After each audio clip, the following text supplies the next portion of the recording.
이번 토픽은 심슨의 역설에 대해 설명을 드리도록 하겠습니다.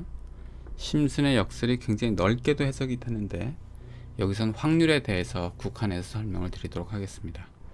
다음 예제를 가지고 출발해 보겠습니다. 이 예제를 보겠습니다. 환자가 두 종류로 나눕니다. 초기 환자와 중증 환자로 나눕니다. 그래서 이 안에 표는 환자 수 분의 완치 환자 수의 비율입니다. 그래서 초기 환자, 중증 환자가 있는데 시약 2를 투여했는데 초기 환자 1000명 중에 600명이 완치되었다는 얘기입니다. 그래서 완치율이 60입니다. 이 괄호 안에 있는 것은 완치율입니다. 중증 환자를 보겠습니다. 시약 2를 투여했는데 100명의 중증 환자는 투여했더니 30명이 나았기 때문에 완치율이 30%입니다. 시약 2를 투여해 봤습니다. 그랬더니 100명 중에 80명이 완치돼서 완치율이 80%이고 시약 2를 중증 환자 1000명을 투여했는데 완치율이 40%가 나왔습니다. 질문은 이겁니다. 자, 60%와 80%를 비교해 볼게요. 30%와 40%를 비교해 보겠습니다. 어느 게 높습니까? 시약 2가 더 좋습니다. 그러면 시약 2가 더 좋을까?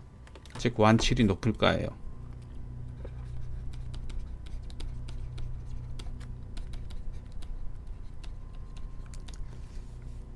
초기 환자에 있어서 완치율이 더 높죠. 시약 2가.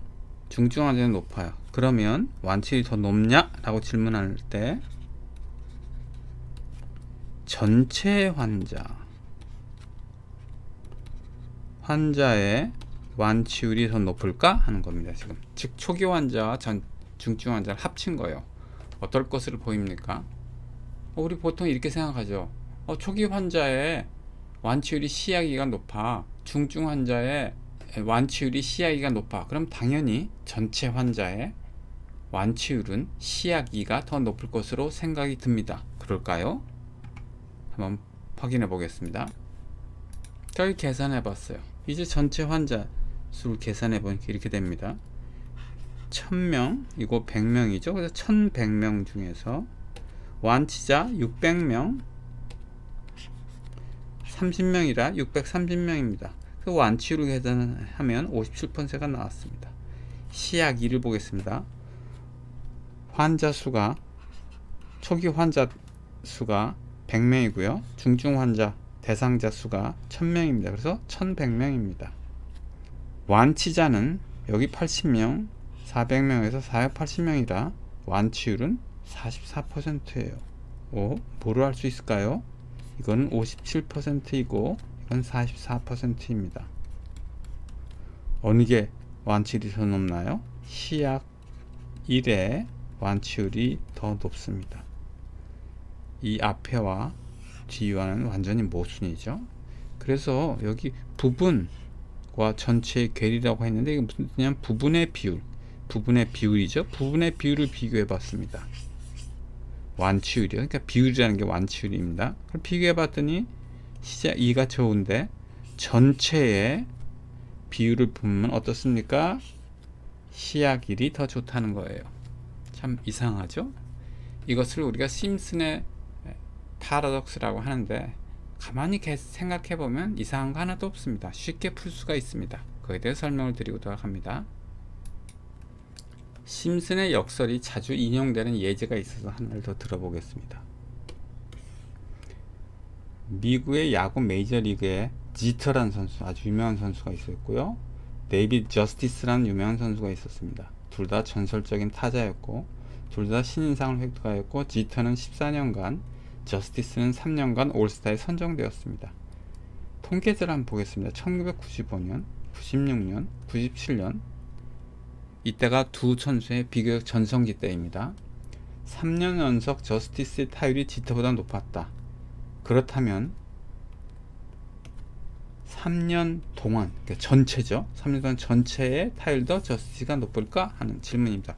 여기와 동일한 질문이죠. 그럼 실제 예를 한번 보도록 하겠습니다. 지터는 1995년에 타율이 2 이하로 오픈이고요. 반면에 저스티스는 2할 오픈 3리입니다. 저스티스가 더 높죠. 1996년 지터의 타율은 3할 1푼이고요.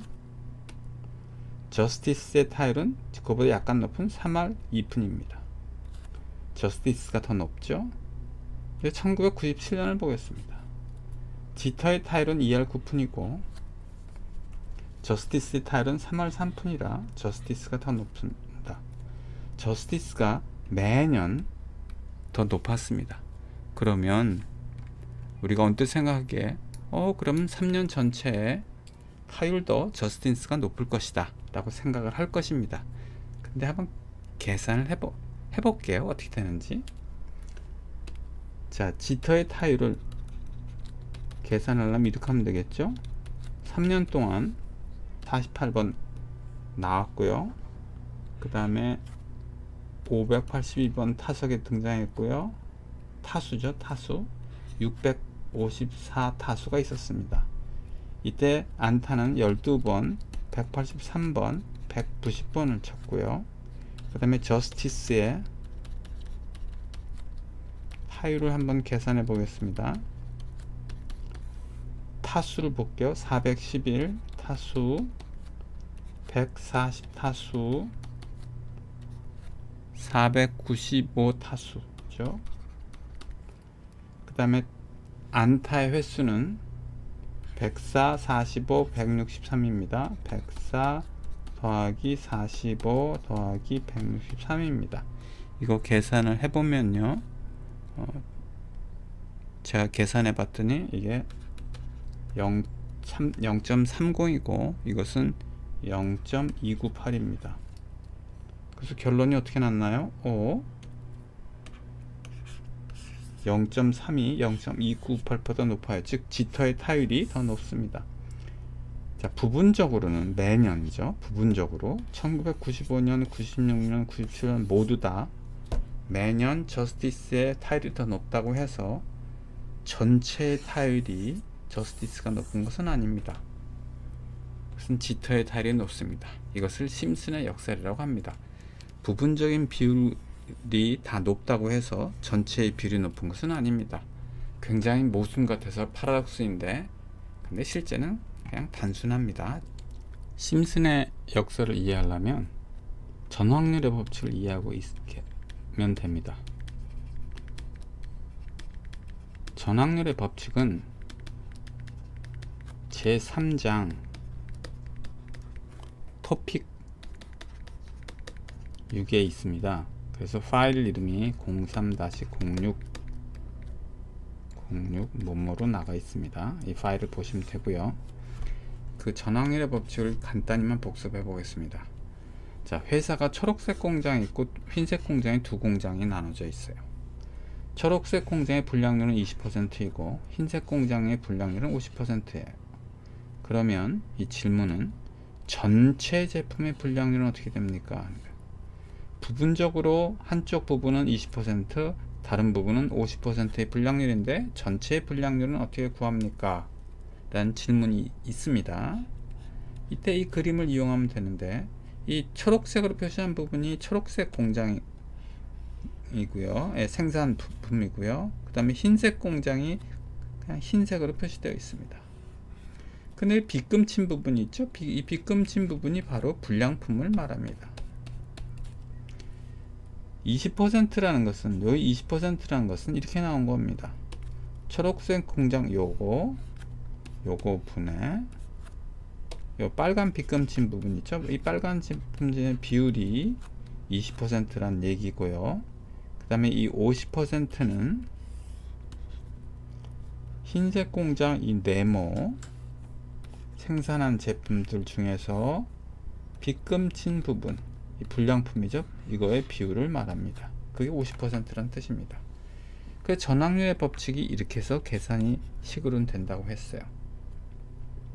전체 중에서 빗금친 부분이 두 부분 있죠. 빨간 부분과 검은 빗금친 부분의 비율, 이건 전체입니다. 네, 비율은 이거 비율의 가중평균인데, 가중치가 어떻게 되냐면 초록색 공장에서는 얼마나 생산되고 흰색 공장에서는 얼마나 생산됩니까? 두 생산 비율을 말합니다. 생산량의 비율을 말해요. 그래서 여기에 그 초록색 공장의 생산 비율, 이쪽에는 흰색 공장의 생산 비율로 해서 가중평균하면 됩니다. 그 식이 바로 이것입니다. 자, B가, 이 경우에 B는요 초록색 공장이고요, 초록색 공장에서 생산하는 사건이고요, A는요 불량품이 나오는 사건입니다. 요 식에서 요건 뭐죠? 초록색 공장의 불량률이죠. 그러니까 B의 불량률입니다. 요건 뭐죠? B 컴플리먼트의 불량률, 즉 이 예제에선 흰색 공장의 불량률이죠. B 컴플리먼트의 불량률은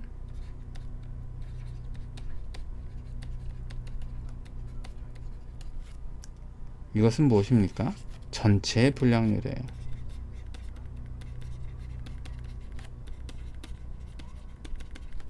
전체의 불량률은 공장 B에서의 불량률과 B 컴플리먼트에서의 불량률의 가중평균, 가중치는 요 각각 B에서 몇 퍼센트는 생산하는지, B 컴플리먼트는 몇 퍼센트는 생산하는지 그 생산 비율의 가중평균을 하면 됩니다. 자, 여기서 전체와 부분 했는데 전체는 이 부분이고요, 부분은 어느 거냐 하면 이거 부분입니다. 자, 이 예제, 이 시약의 예제를 가지고 한번 해보겠습니다. 이때 시약의 예제에서 A는 완치를 보겠습니다. B는요 초기 환자를 보겠습니다. 그러면 중증 환자는 어떻게 됩니까? B 컴플리먼트가 중증 환자입니다.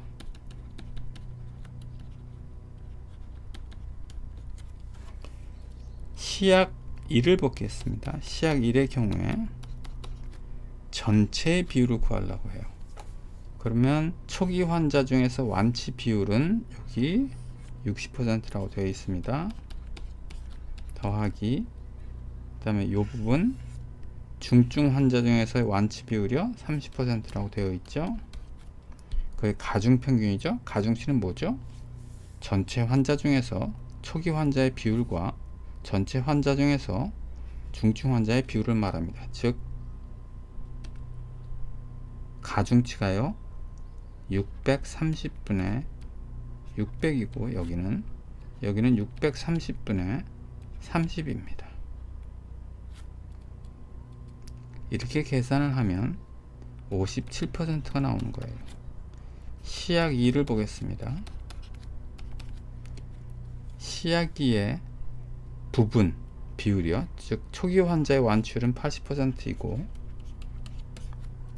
다른 부분 중증 환자의 완치율은 40%입니다. 전체 환자의 비율을 구하려면 이 부분 비율의 가중평균을 해야 되겠죠. 가중치는 전체 환자 수 중에 초기 환자 수의 비율, 전체 환자 수 중에 중증 환자 수의 비율을 가중치로 사용하면 되겠습니다. 그래서 480분의 80이고 여기는 480분의 400입니다. 이걸 계산하면 44%가 나오는 거예요. 자, 여기서 아이디어를 찾아보겠습니다. 자, 요 60과 80을 비교하면 어느 게 크죠? 80이 더 큽니다. 30과 40을 비교하면 어느 게 더 크죠? 40이 더 큽니다. 그렇다고 해서 전체도 같이 큰 것은 아니고요. 전체는 방향이 반대입니다. 왜 그런 일이 벌어질까요? 이유는 간단하죠. 방향이 이렇게 되어 있더라 할지라도 이거에 영향을 받기 때문에 그렇습니다. 즉 가중치의 영향을 받기 때문에 전체의 비율이 크기가 바뀔 수가 있는 거예요. 단순히 부분 비율만 비교하면 안 되고 가중치의 크기가 어떻게 되느냐를 비교하는 것이 중요하다는 얘기입니다. 다음 예제를 보겠습니다. 1973년에 실제 일어났던 일입니다. 미국 캘리포니아 버클리 대학 UC 버클리라는 대학이 있는데 명문대학교죠. 대학원 입시에서요, 여성들에게 불평등하다는 고발이 있었습니다. 그 근거로 다음과 같은 통계 자료가 제시되었습니다. 자, 남성, 여성 비교하고 지원자 수가 이렇게 돼 있는데 남성의 지원자 합격률은 44%나 되는데 여성의 합격률은 33%밖에 되지 않는다. 이래서 여성 차별이라는 것이 고소 내용입니다. 근데 나중에 여성에 대한 차별이 없었던 걸 확인되었습니다. 그럼 어떤 일이 벌어졌길래 그랬을까요? 자, 이건 전체입니다. 전체 비율은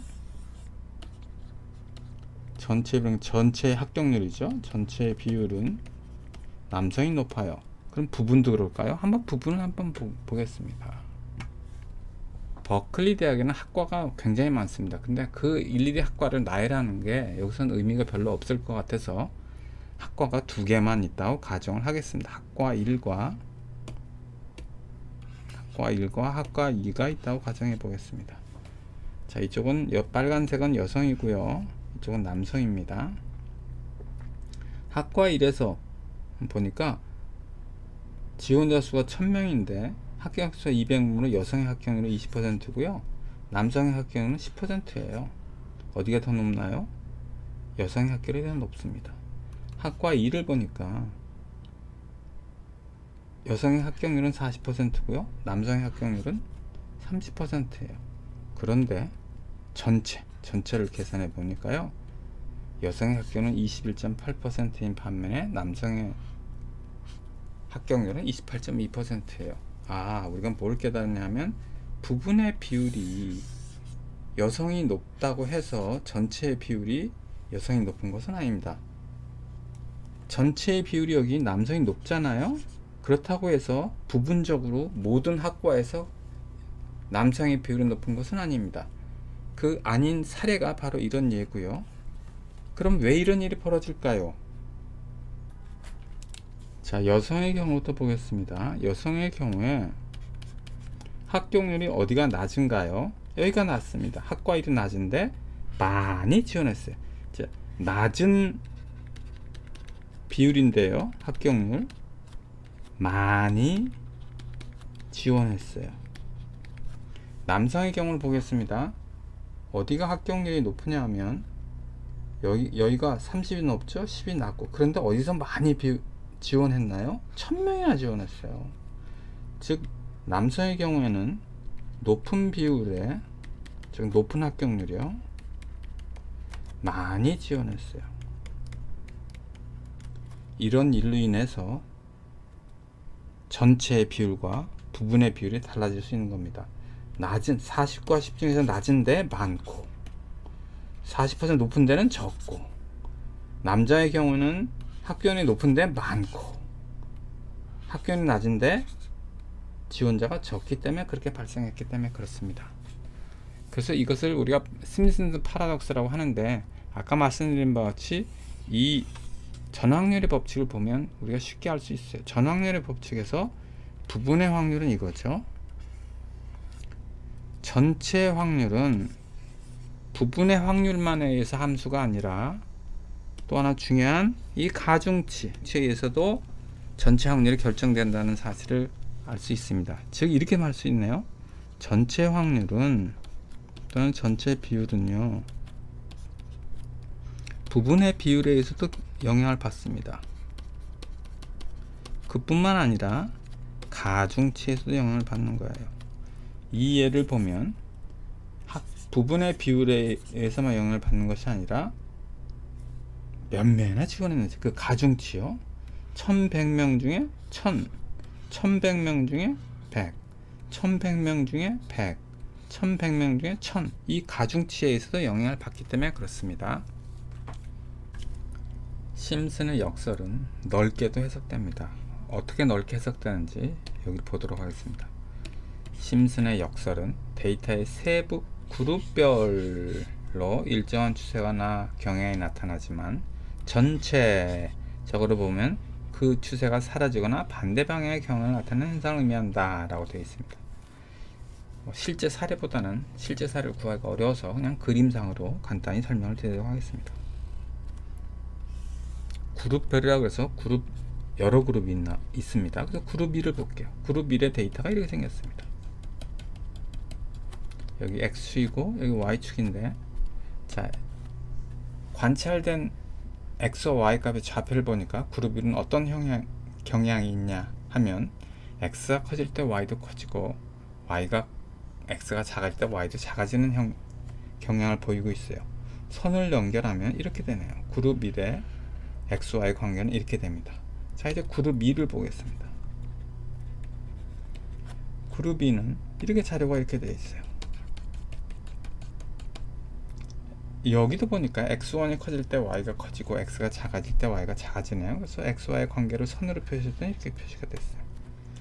자, 이제 그룹 3를 보겠습니다. 그룹 3는 자료가 이렇게 생겼어요.